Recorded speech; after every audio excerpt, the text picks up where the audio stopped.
that's what happens when you ride ADVs. Welcome to Happiness Per KM. And on the very good show today, we are going to review the mighty Harley Davidson Pan America, the newest kid on the block in ADV motorcycling. As you've seen, I've ridden it for about 120 kilometers by now. I decided to let this be ridden by some other riders who are ardent ADV fans and have been riding for long, since a lot of time. So I think that is the best way to review a motorcycle. I don't want to get biased with what I feel about it. So that's the reason I've invited two more guys. Let's see what the people have to say about it. In the last 100 kilometers of my experience on this motorcycle, I've ridden it on the highways, in traffic jams, and also on the off-roads. And also my peeps who are here, Tushar and Satyam, they've also ridden it extensively. At least about 30 kilometers they have ridden. And they have a fair idea about the motorcycles, which they want to share on camera with us. So Satyam, what is your take on the motorcycle? Yeah, so after having done certain ride on this bike, I can tell you that this is a capable bike. There are pros and cons on this bike, and that would be in every bike, very frankly. Correct. But seeing from the lineage of Harley, which they always gave the cruisers, and coming on to ADV, I was slightly skeptical whether it will be a good buy or not. Yeah. And is it a machine which is worthy of being called an ADV? Or it's just a makeshift arrangement? That's it. Is this the thing in ADV motorcycling? Yeah. Can you say that? So I will say that yes, definitely they pitched it to match the GS 1250. It is falling short at certain extent, but as a first try, it is definitely one of the best, which I can see as a newbie product from a company. Okay. But the certain things which are noteworthy on this bike is its suspension, which is superb. Okay. I like especially the rear one. The front, I could not understand it much because I was not able to adjust it, but the rear was good. The clearance, ground clearance is average, nothing too much to say about it. The windscreen is okay, but the most noteworthy part is the engine over here. This has got one of the best torque which I have seen, and 150 bhp, I may not have been able to exploit it. Yeah, 150 bhp, you know, this actually performs like a sport bike. When you are on the highway, just pull it in the 6th gear and it goes bonkers. You know, you can easily clock 3-digit figures easily. That's just a breeze. But I found the low end torque to be very less, you know, compared to what it should be there in the ADVs. And I've been told by Harley guys at Harley that the engine is designed for a healthier mid and top end torque. I absolutely agree with you, because today while I was riding and on the 6th gear, I was somewhere around between 30 to 40. And that is where I realized I needed to change the gear. That's because you ride a Kawasaki. Yeah, could be that way. but definitely. That can do such speed at 6th No, gear I have seen this on another twins also, but at in the 6th gear, at about 40. I don't think so that it should have been giving me the feeling of getting stalled. It was giving, maybe the engine is new, maybe it needs some time. I felt even at 70, it shudders. It needs the 5th gear. It does. To cruise at 70. So only at 100 plus speeds, 6th gear is, you know, you are comfortable on the 6th gear. Yeah, but definitely it reaches triple-digit figures in no time. Yeah. It does reach there. The things which I feel there is an improvement required, firstly is the heat management is an issue to an extent. Indeed. There are other bikes which get hot, but the heat management on this, and specifically when I see that this cylinder, which I'm very wary about, is just below me, it will give me good amount of heat. Just like the Ducati. Yeah, actually something on those lines, because Ducati also has the same.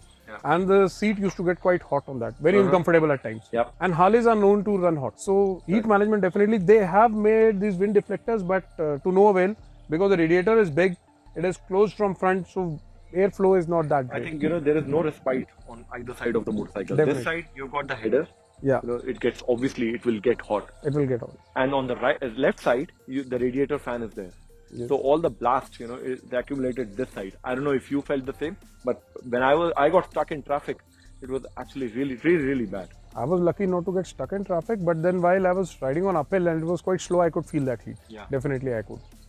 Okay. The second thing which I feel on this bike, which may require an attention, is small tits and bits, that which I will call is of the build quality. Like this, handguards are of no good use. They are just cosmetic. Yeah, actually, I would like to show this to my viewers, that, you know, that this is just hinged here. Yeah, it's just hinged. So, in case of a collision, I don't know, this is damaged, but on the left side also it is same. So, in case of a collision, this is going to hurt your hand, because if this comes off and is pressed against your hand, so it can cause serious injury. So I don't know why have they given it this way. Perhaps bark buster is the solution. Bark buster is definitely a That is the solution. solution. Second thing is about the display. Though it's quite wide, everything is good, but the fonts are a bit small. I don't know why did they make it so. And there is no option to actually increase the font size. Yeah, but there is an option to clean the. Yes. You can remove all the widgets. Yes. Fortunately, there is Fortunately, an option that's to an clean option. Yeah. Then you are left with only the tachometer and your odometer and basic Yeah. things, the fuel gauge and all. That's it. Yes. So. And last thing which I feel definitely is slightly off is the side stand. They gave a very good feature of having a broad base underneath, which will obviate the need of side stand extender. Yeah. But it is placed as such that it took me some time to get adjusted. Where I was finding the side stand where it is. Correct. So that happened with me as well. Yeah. So that location should have been improved. Yes. Also, there is a design flaw in the side stand, because when you put the side stand on and you put the bike on the main stand, then the side stand doesn't go all the way up, which stalls the motorcycle. In case you want to clean the chain or lube it, then you cannot run it on the stand. I don't know if that is a safety feature or they did it by mistake. I really don't know. But I would want my motorcycle to run when it is on stand. I want the wheel to move, not while cleaning the chain, but at least while lubing it. A lot of people told me I have a habit of cleaning the chain with the wheel in motion. So I generally try to avoid it. So for me, maybe it's not that way. So I'm learning it. Yeah. Other thing which I feel is, though you were slightly on the different aspect, is the dampener. Yeah. So the steering damper for me was working very well. But I don't know, you said that it is making it hard. Somewhat. Okay. That's what you felt. The steering damper, indeed, it is hard, but it will make you smile on the tarmac. Yes. Or highways when you're overtaking somebody, or on the non-sharp curves, the long bends that you take in the mountains somewhere. Yes. That's where you'll be happy. But when you're stuck in traffic, because you didn't get stuck in traffic, I got yesterday. When you are in traffic, that is a major deterrent.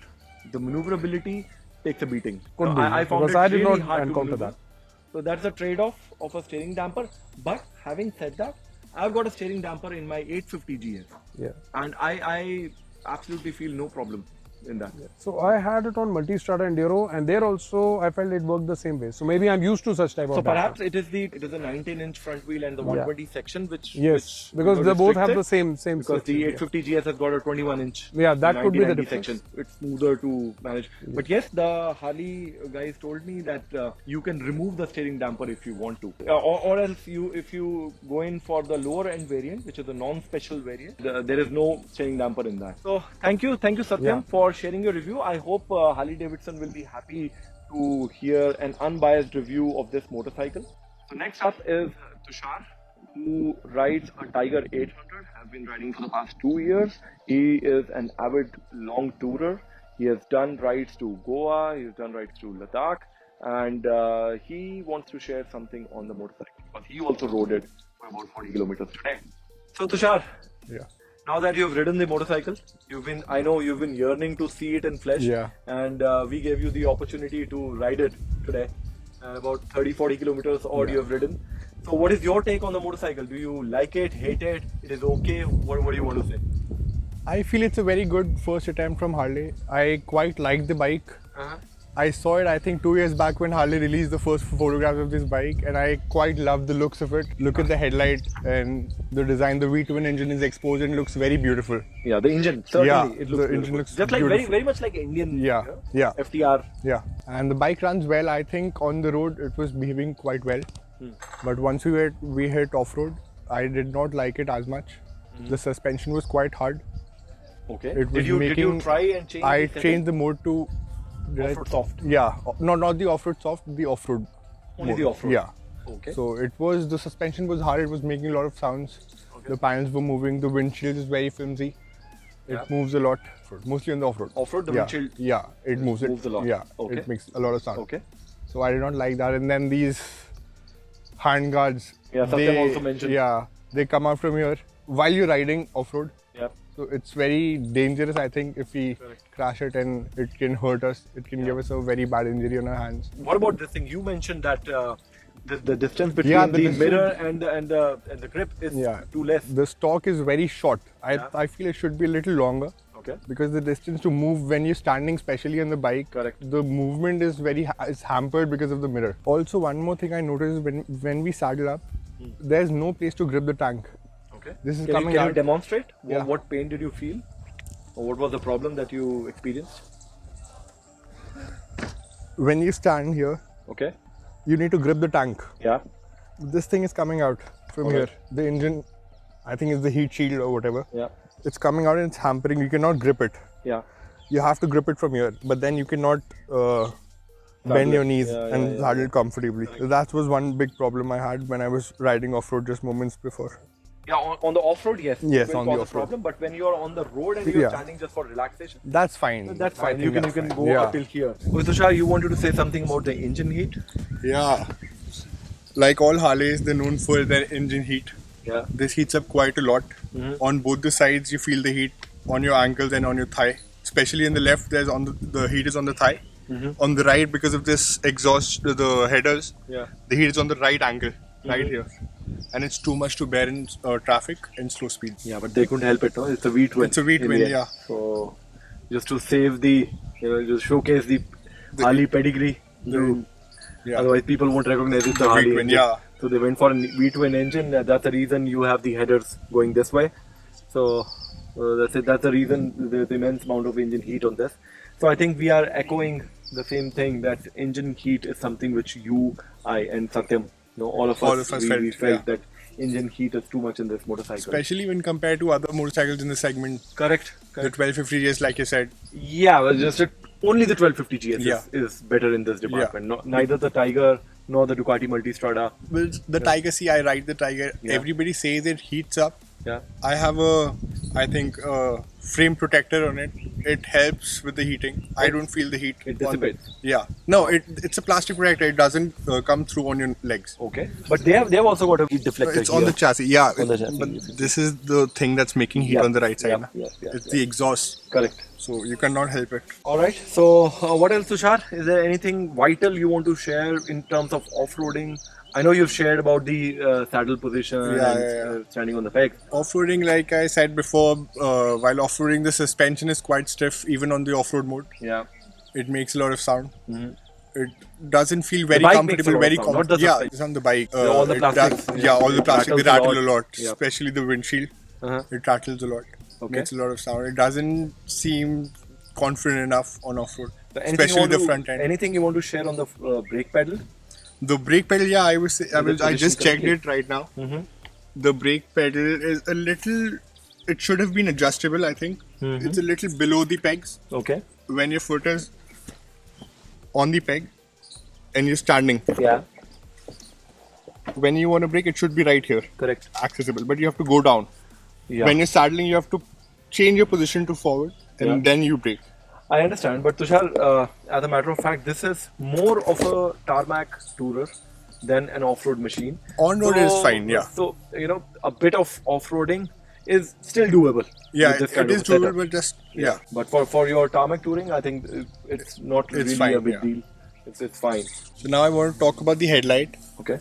It looks nice. It gives an apocalyptic feel. It's, I think, inspired from the Fat Bob and the Road Glide.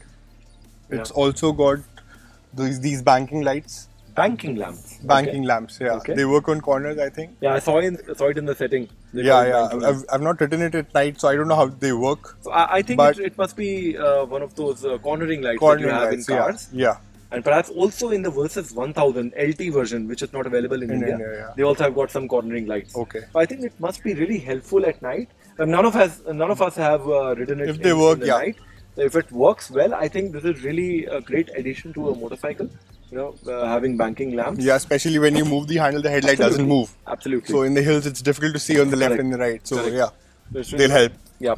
So I think that's a great addition in this. Great segment first in India. Oh, segment first in India. India. You can say that. Segment first in India. So guys, all in all, we all are echoing the same thing. This is a great first attempt by Harley Davidson. This motorcycle has got loads of features as compared to the motorcycles that are available in the segment. This has got immense amount of features. But yes, it lacks a bit in the ergonomics department. But I think time will tell. They will live and learn from the customers, I believe, and also from their own technicians when they'll understand the problems that customers or riders like us are facing. And also, I would like to mention that we are riders. We are not paid by Harley Davidson to speak only good things about the motorcycle.